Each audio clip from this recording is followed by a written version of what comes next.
우리의 신앙의 표본은 예수 그리스도이십니다.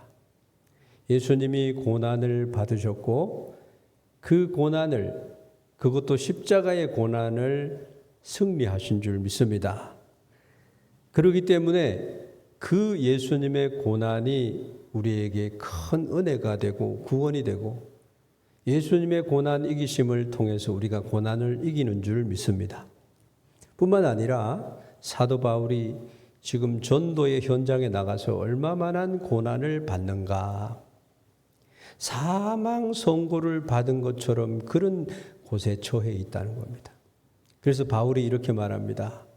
내가 고난받는 것을 통해서 고난을 이기게 하신 내 체험을 통해서 여러분이 고난 가운데 있다 하더라도 그 고난을 이기기를 바랍니다. 그게 바울이 우리에게 선사할 수 있는 아름다운 것이 됩니다.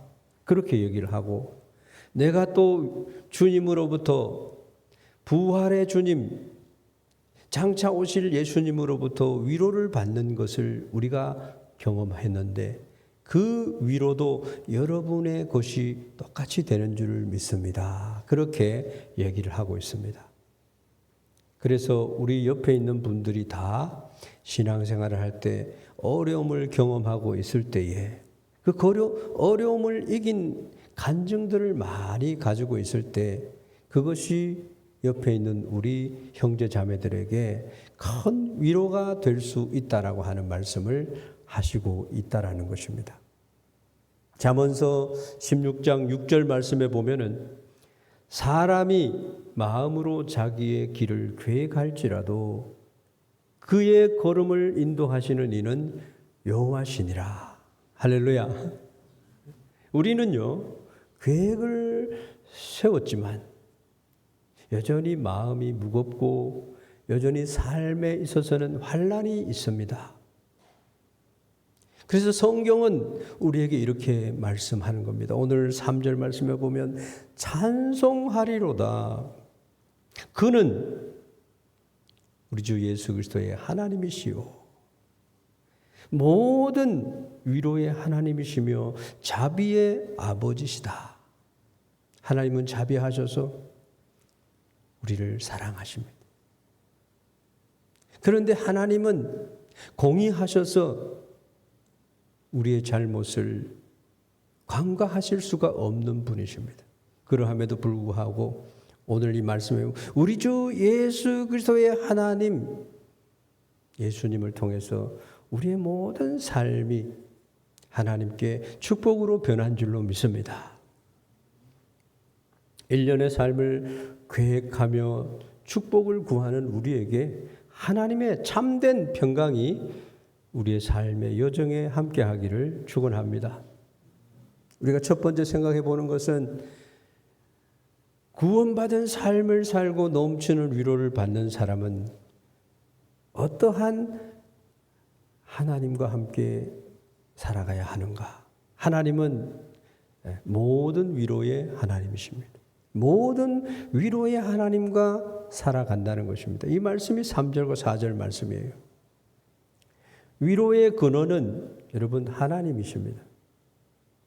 환경과 우리의 형편과 사람이 주장하는 것이 아니고 하나님 중심으로 살아가는 그러한 삶 가운데 위로가 있다는 것을 말씀합니다. 우리 주님의 은혜가 없이는 어떠한 때 어떠한 환경에 있어서도 위로와 평강이 있을 수가 없습니다.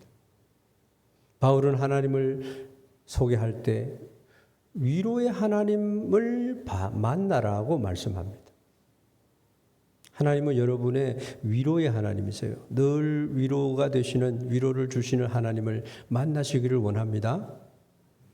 그 하나님은 자비의 아버지시다. 모든 위로의 하나님이시다. 그를 찾는 자를 만나주시고 그의 삶 전체에 하나님이 위로의 하나님으로 나타나 주신다는 겁니다. 여기에서 모든이라는 말은 부분적인 위로가 아니라 삶 전체를 감사하는 위로입니다. 우리가 눈물을 흘려 하나님 앞에 나아갈 때 하나님은 그 눈물을 닦아주시면서 안심하라. 우리의 문제를 해결해 주시는 분인 줄 믿습니다. 우리는 영생을 소유한 자들입니다. 영생을 가진 자에게 고난은 끝이 아닙니다. 그리스도의 위로가 넘치게 되는 통로가 되는 것입니다.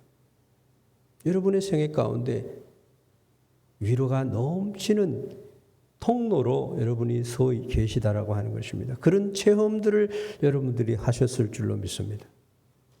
사람이 위로하는 것은요, 한계가 있습니다. 위로의 말은 건넬 수가 있지만 그 말로 그 사람의 마음을 바꾸지는 못합니다. 우리의 옆에 가까이 계시는 형제 자매들로 있지만 그 사람을 우리들은 잘 모릅니다. 잠언의 말씀에 웃는 얼굴을 하고 있지만 그 사람 마음에는 고뇌가 있다는 것을 말하고 있습니다. 그렇지만 하나님께서는 우리 한 사람 한 사람 우리가 환난 가운데 서 있지만 그 환난을 지나가고 있는 가운데 하나님이 직접 오셔서 위로하신다는 것입니다.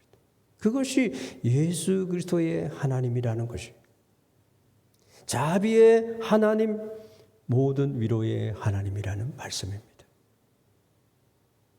사람의 한계는 각자가 생각하는 바를 말하게 되고 있습니다. 그러나 하나님은 공평하시고 우리를 잘 아십니다. 욥의 세 친구들이 욥이 모든 것을 다 하루아침에 다 잃어버리고 자기 아들, 딸이 다 죽고 자기 몸에는 악창이 나서 어찌할 바를 모르고 있을 때 세 친구가 와서 위로자가 되기 위해서 찾아왔습니다. 그런데 그들은 심판자가 되었어요. 욥에게는 아주 가까이 함께 해왔던 절친들이 있었지만 그래서 욥이 감당할 수 없는 고난을 당했을 때에 그 세 친구가 소식을 듣고 먼 길을 달려왔습니다. 엘리바스, 빌닷, 소발이 찾아왔어요. 처음 그들은 고난당하는 친구의 모습이 너무나 안타까워서 울면서 밤낮으로 7일 동안을 곁에서 지켰습니다.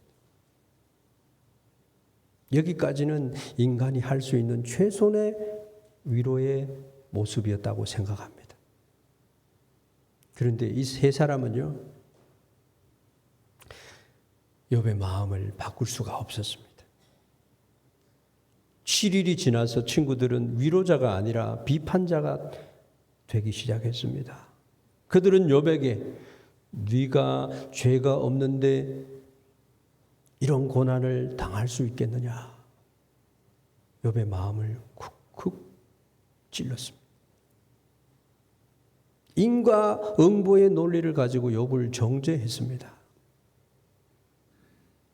사람의 위로에는 이러한 한계가 있습니다. 그들은 욥의 상황을 머리로는 분석할 수 있었지만 찢겨진 욥의 참된 마음을 단 1도 바꿀 수가 없었습니다.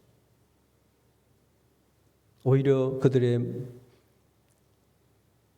맞다라고 하는 그 말들은요, 욥의 상처에다가 소금을 뿌리는 격이 되고 말았습니다. 그래서 욥은 이렇게 말합니다. 아니야. 너희들이 말하는 그것 때문에 내가 이렇게 당하는 고난이 아니야. 나는 그렇게 살지 않아서. 동방의 의인으로 하나님이 인정을 하시는 그런 욥이었다는 겁니다. 욥은 이렇게 말합니다. 너희는 다 재난을 주는 마음을 찌르는 위로자들이로구나 하면서 탄식을 했습니다. 여러분, 환난의 한가운데서 하나님은 욥에게 찾아오셨어요. 친구들의 논쟁이 끝날 때까지 욥의 고통은 너무너무 심하게 더 고통 가운데 빠지게 되었습니다. 하지만 그러한 인생의 폭풍 가운데에서 하나님이 직접 나타나셔가지고 욥에게 말씀하시기 시작했습니다. 역전이 되었습니다. 상황은 반전이 되었어요. 하나님은 욥의 죄를 추궁하지 않으셨어요. 대신 하나님의 주권과 광대하심을 말씀하시면서 그를 위로해 주었어요. 그래서 모든 위로의 완성을 이루어 주신 모델이 욥의 고난입니다. 사람의 말은 욥을 방어적으로 만들었지만 하나님의 임재와 말씀은 욥을 위로하시고 그에게 이런 고백을 하게 했습니다. 내가 주께 대하여 귀로 듣기만 하여 사오나 이제는 눈으로 주를 배움나이다. 할렐루야. 여러분의 생애 가운데 하나님을 늘 만나는 여러분 되기를 바랍니다. 예수님을 바라보고 갈보리 십자가의 언덕을 바라볼 때 하나님을 볼 수 있어야 합니다. 나의 친구가 되시고 나의 주님이 되시고 함께 걸어가 주시는 1년 동안도 함께 해 주실 뿐만 아니라 나의 생애 전체의 동반자가 되어 주시는 하나님을 찬양해야 할 것입니다. 여러분, 우리는 때때로 옆에 있는 분들을 정죄하거나 위로보다가는 정죄하고 공허한 조언으로 변질이 되어가 있을 수 있습니다. 상대방은 어떻게 되든지 나의 입술을 엽니다. 침묵은 축복입니다. 교회에서는 잠잠하면서 하나님의 음성을 듣는 그런 연습들을 해가야 하는 것입니다. 하나님의 위로는 우리의 삶의 결핍을 채우는 올 모든 위로라는 것을 기억해야 할 것입니다. 그래서 하나님 안에 있으면 평안이 있어요. 진정한 위로가 되는 것이란 말입니다. 우리의 눈물을 닦아주실 분이시며 도와주실 분은 욥을 잘 아시고 위로해 주셨던 하나님입니다. 그래서 욥에게 고난은 끝이 아니었어요. 오히려 친구들의 한계점을 드러내고 우리에게 교훈이 되게 하셨을 뿐만 아니라 하나님의 임재와 더 큰 위로와 축복을 만나는 통로가 되었다는 것입니다. 모든 위로가 되었습니다. 고난의 신비가 여기에 있어요. 하나님은 여러분을 늘 만나주시는 하나님이신 줄 믿습니다. 그것이 바로 다윗의 시편 23편 말씀입니다. 여호와는 나의 목자시니 아쉬울 것이 없어라. 할렐루야. 북한의 옛날 성경 번역에 보면 하나님은 나의 목자시니 아쉬울 것이 없어라. 그렇게 성경을 번역했어요. 지금도 성경 번역 선교사들이 성경이 없는 곳으로 가서 10년, 20년, 30년을 평생을 살면서 그 나라의 언어로 하나님의 마음을 표현하는 성경의 기록 사역을 하고 있습니다. 여러분의 생애 가운데 목자가 되어서 평생 같이 하시는 나의 평생의 선하심과 인자하심이 정녕 나를 따르리니 내가 여호와의 집에 영원히 있을 것입니다. 그런 고백이 있기를 바랍니다. 사람의 말은 귀에 머물지만 하나님은요 말로 하시지 않으세요. 환난의 한복판에서 우리를 직접 만나주시고 마음을 직접 어루만지시고 근본적인 평안을 회복시켜 주시는 그런 하나님이십니다. 이것은 성령의 내주하심과 같습니다. 성령이 하나님 자신이 우리 마음에 함께 살고 계세요. 내가 예수님을 영접하고 살아가면 하나님이 늘 말씀해 오십니다. 우리는 문제 없는 삶을 약속받은 존재가 아니라 항상 우리의 삶에는 문제가 일어납니다. 그 문제를 어떻게 받아들이고 어떻게 하나님 앞에 가지고 나가서 은혜를 받고 나가는가가 문제예요. 문제없는 삶을 예수 믿으면 문제가 없어 이게 아니에요. 문제가 있지만 위로가 끊이지 않는 삶을 약속받은 존재입니다. 모든 것이 합력하여 선을 이루느니라.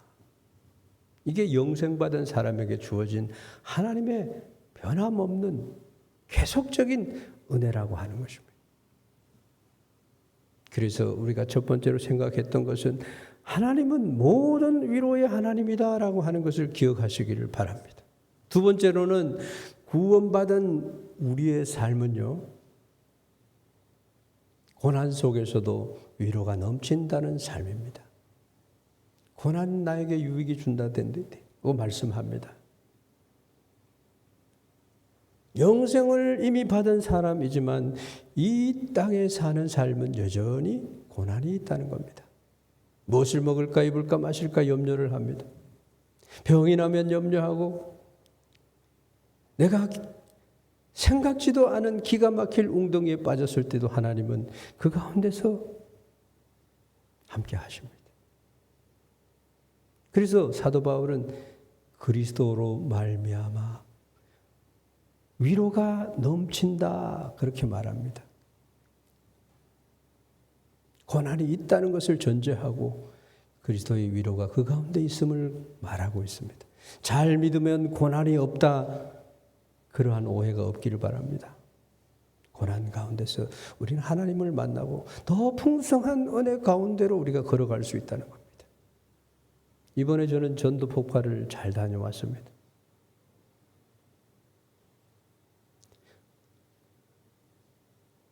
(4박 5일간의) 일정 가운데 40분을 수업을 받고 10분을 쉬고 아침 8시부터 저녁 8시까지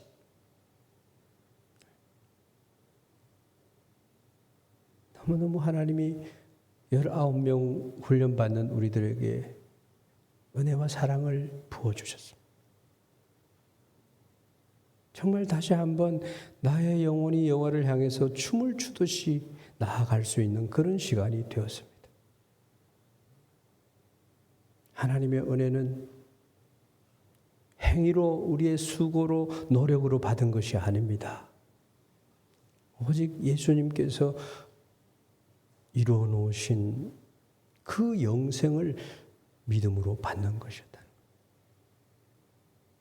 그 구원의 기쁨과 즐거움을 이미 받은 우리들이라고 하는 사실을 깨달으면서 전에 신앙 고백을 하고 예수님을 나의 주 나의 하나님으로 영접했던 나의 삶을 돌아보게 되었습니다. 너희는 그 은혜에 의하여 믿음으로 말미암아 구원을 받았으니 이것은 너희에게서 난 것이 아니요 하나님의 선물이라. 행위에서 난 것이 아니니 누구든지 자랑하지 못할 것이라. 이 속에 어마어마한 보화가 숨겨져 있습니다. 실제로 전도를 해봤어요. 거의 대부분의 사람들이 선한 행위로 영생을 얻고 천국에 들어갈 수 있다라고 생각을 하고 있었습니다. 이 모든 것을 다 외우고 이렇게 다 외웠어요. 이거를 다 외우고요. 그리고 이 책도 다 외워서 전도를 직접 나갔어요. 시험도 쳤어요. 마지막 날 간증문을 썼어요. 19명 중에 제가 1번으로 뽑혔어요. 간증을 써서 간증을 하는데 눈물이 앞을 가려가지고 모든 우리 그곳에 한 50여 명 가까이 계시는 그런 자리에서 모두가 주님의 복음 앞에 눈물을 머금고 은혜를 받게 되었습니다. 여러분, 우리가 받은 이 복음은요, 값없는 것이 아니에요. 예수님이 나를 위해서 생명을 주신 그 복음이라는 것. 그 하나님이 모든 위로의 하나님이 되어가지고 나에게 영생을 주셨을 뿐만 아니라 세상 끝날까지 믿는 자와 함께 하시는 것을 말씀하고 있습니다. 어떤 사람은 내가 죽어서 천국과 지옥을 그 앞에 가서 내가 선택을 하면 되지, 그렇게 말했습니다. 어떤 사람은 나는 대학생이기 때문에 그런 것은 필요 없습니다. 여러분, 천하 인간의 구원 얻을 만한 이름을 우리에게 주신 것은요, 예수님 말고는 없어요. 함께 전도 나갔던 전도자는 한 할아버지의 생애의 이야기를 쭉 들으면서 그가 너무나도 불쌍해가지고, 불쌍하고 안타까워가지고 돌아와서 눈시울이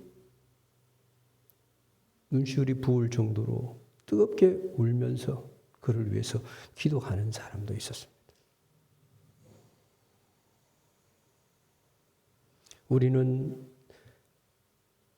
고난보다 더 큰 위로와 영생을 가졌다는 사실입니다. 산 소망을 가진 자로 살아가고 있다는 사실입니다. 그래서 5절 말씀에 보면 그리스도의 고난이 우리에게 넘친 것 같이 우리가 받는 위로도 그리스도로 말미암아 넘치는도다. 깊은 의미가 있어요. 여러분, 우리가 환난 중에 있습니까? 병약한 중에 있습니까? 하나님을 바라보십시오. 하나님께 나의 사정을 아뢰십시오. 그러면 위로가 넘쳐나고 하나님의 긍휼과 사랑이 임할 줄로 믿습니다. 우리가 가장 먼저 확인하고 확신을 가져야 할 것이 있습니다. 바로 오늘 밤 내가 세상을 떠나서 천국에 갈 수 있는가 하는 영생의 확신입니다. 예외가 없습니다. 이 확신이 있는 자에게는 세상의 환난이 끝이 아니에요. 사도 바울은 9절 말씀에 사형 선고를 받은 줄 알았다. 그렇게 고백할 만큼 극한 상황에 처했지만 결코 절망하지 아니했습니다. 왜냐하면 죽은 자를 다시 살리시는 하나님을 알고 있었기 때문에. 그래서 바울은 내가 지금 죽어서 하나님 앞에 하나님께 가는 것이 더 유익하지만 나에게 생명을 주시면 하나님의 기뻐하시는 일을 할 것입니다. 그렇게 말할 수 있었던 것입니다. 그래서 영생을 소유한 자의 평강은 상황이 좋아서 생기는 것이 아닙니다. 그 평강은 부활의 주님께서 내 안에 계시기 때문에 솟아나는 것입니다. 그래서 우리는 절망할 수가 없는 거예요. 절망은 하나님 앞에서 죄라고 하는 사실입니다. 그리스도의 고난이 우리에게 넘친 것 같이 이 말씀은 구원받았다고 해서 고난이 사라지는 것이 아니에요. 여기에 우리의 큰 가르침이 있음을 봅니다. 고난은 있지만 위로는 더 넘친다는 사실입니다. 예수 안에 있으면 모든 죄 사함받고 주 안에 있는 자 평안이 있다는 것입니다. 여러분, 우리는 영생을 가진 자로 살아갑니다. 고난이 없는 신앙을 사는 사람이 아니라 고난보다 큰 위로를 아는 사람으로 살아간다는 거예요.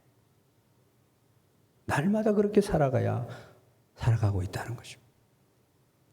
우리는 은혜의 원리를 아는 자들이라고 생각합니다.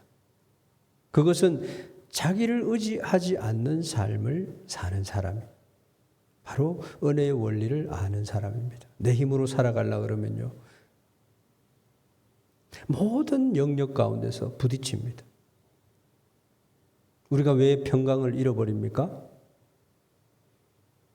그것은 자기를 의지하기 때문에 그렇다는 겁니다. 내 계획대로 되어야 한다는 자기 의지 때문이라는 거예요. 그래서 바울은 환난의 이유를 이렇게 말합니다. 이는 우리로 자기를 의지하지 말고 오직 죽은 자를 다시 살리시는 하나님만 의지하게 하심이라. 이게 고난을 주시는 이유입니다. 환난을 주시는 이유가 그런 겁니다. 이것을 능히 감당할 수 있는 성도가 되어야 합니다. 구원이 나의 행위가 아닌 하나님의 전적인 은혜로 주어진 것처럼 우리의 일련의 삶도 나의 능력이나 계획으로 되어지는 것이 아닌 하나님의 은혜로 되어지는 줄 믿습니다. 그래서 우리는 하나님 믿는 사람은요, 하나님 앞에 내려놔야 됩니다. 하나님 의지하고 하나님께 맡겨야 합니다. 너의 범사를 하나님께 맡기라. 내 길을 지도하시리라고 말씀합니다. 우리는 세상이 줄 수 없는 평안을 주님으로부터 받아서 살아가게 됩니다. 오늘의 호흡을 주신 하나님을 찬양할 것입니다. 마지막으로 우리가 받은 위로는요, 다른 사람을 살리는 위로가 된다는 사실입니다. 사도 바울의 위로는 나의 위로와 똑같은 위로가 되는 것이에요. 이사야서 40장 1절에서 5절 말씀을 보면요, 하나님이 이렇게 말씀합니다. 너희의 하나님이 이르시되 너희는 위로하라. 내 백성을 위로하라. 하나님은 예수님을 보내서 우리를 위로하고 계십니다. 이것이 하나님을 사랑하는 자, 하나님의 백성들에게 주시는 하나님의 마음입니다. 상처 입은 공동체는 위로의 하나님의 은혜로 우리 공동체가 위로의 공동체가 되어질 줄로 믿습니다. 하나님이 함께 하실 때, 서로가 서로를 위로할 때 위로의 공동체가 세워지는 것입니다. 하나님은 이렇게 또 말씀합니다. 요한복음 14장 16절 27절에 이렇게 말씀합니다. 내가 너희를 고아와 같이 버려두지 아니하리라. 보혜사 성령님께서 나를 대신해서 탄식함으로 대신 중보하고 있다고 하는 사실입니다. 그래서 우리는 늘 기쁨을 누리게 되는 것입니다. 하나님께서 우리를 위로하시는 목적은 어떤 것이겠습니까? 우리로 하여금 모든 환난 중에 있는 자들을 능히 위로하게 하시는 이시로다. 우리가 받는 그 받은 위로는요, 내가 위로를 받는 데서 끝나지가 않습니다.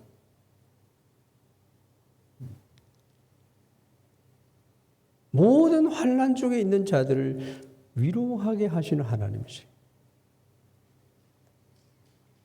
우리의 수고와 눈물은 누군가의 소망이 되어진다는 것입니다. 예수님이 예루살렘 성을 바라보면서 우셨던 것처럼 내가 너희들을 품으려고 얼마나 그렇게 했는지 아느냐 하시면서 우셨어요. 나의 회복, 우리의 회복은요, 누군가의 생명으로 연결이 된다는 사실이에요.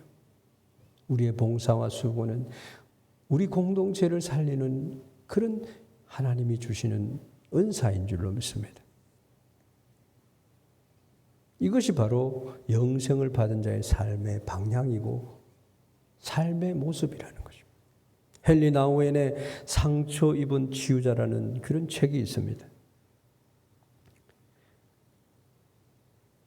영성에 있어서 현대의 영성 거장으로 불리는 헨리 나우엔은 상처 입은 자유자라는 그런 개념을 말씀하면서 정글에서 길을 잃은 사람에게 가장 큰 위로가 되는 사람은 누구일까요?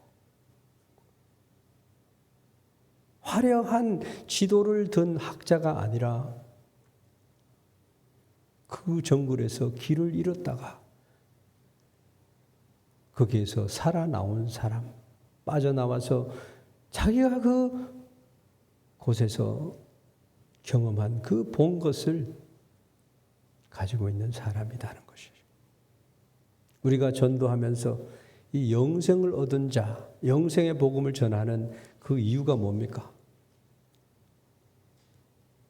아직 예수님을 모르는 사람, 죽음의 공포와 허무라고 하는 사람의 삶의 목적 가운데 허무를 가지고 살아가는 사람이에요.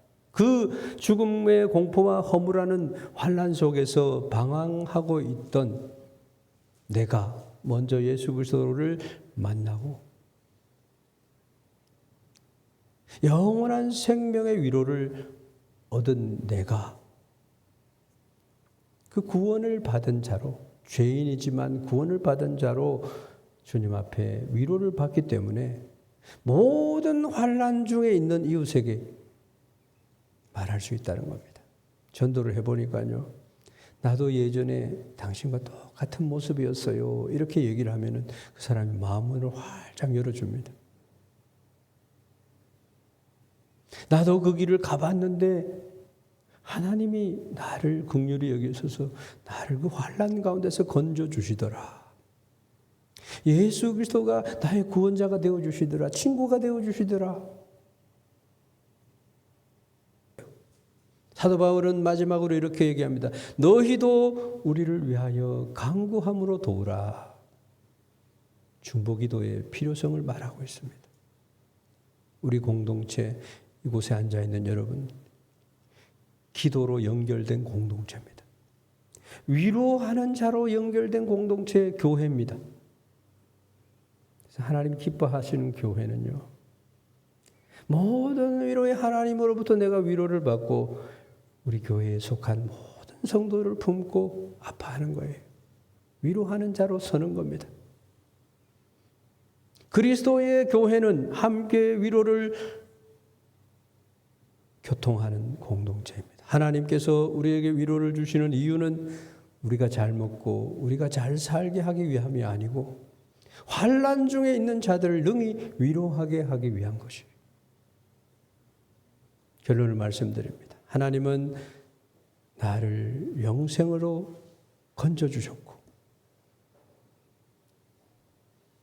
또한 모든 환난에서 나를 위로하는 자로 하나님이 건지실 것이고 하나님의 자녀가 된 우리들을 통해서 축복의 통로가 되어 주게 하시는 분인 줄 믿습니다. 사랑하는 성도 여러분, 우리가 움직여야 됩니다. 영혼들을 사랑해야 됩니다. 하나님께서는 과거에 우리를 큰 사망에서 건져 주셨어요. 구원해 주셨단 말입니다. 지금도 인도하시고 건지십니다. 앞으로도 우리를 통해서 건지실 것입니다. 그것이 10절 말씀입니다. 올 한 해 동안에 여러분의 삶 가운데 어떤 파도가 밀려온다 하더라도 당황하지 말아야 합니다. 하나님이 함께 계시기 때문에 우리에게는 이미 영생을 가졌기 때문에 부활의 하나님이 나의 하나님이 되었기 때문에 당황할 필요가 없습니다. 함께 기도의 요청을 하면서 하나님 앞에 나아가면 되는 것입니다. 그래서 모든 위로의 하나님을 온전히 의지함으로 한 주간 한 주간의 삶의 자리에 하나님의 능력이 임하도록 하고 내가 받은 그 위로를 이웃들에게 흘러 보내는 축복의 주인공들이 되기를 주의 이름으로 축원합니다. 그 모든 위로의 하나님이 여러분의 가정에도 임하고 여러분의 마음에도 임하고 우리 교회에도 풍성히 임하여 평강이 되기를 주의 이름으로 축원합니다. 기도하겠습니다.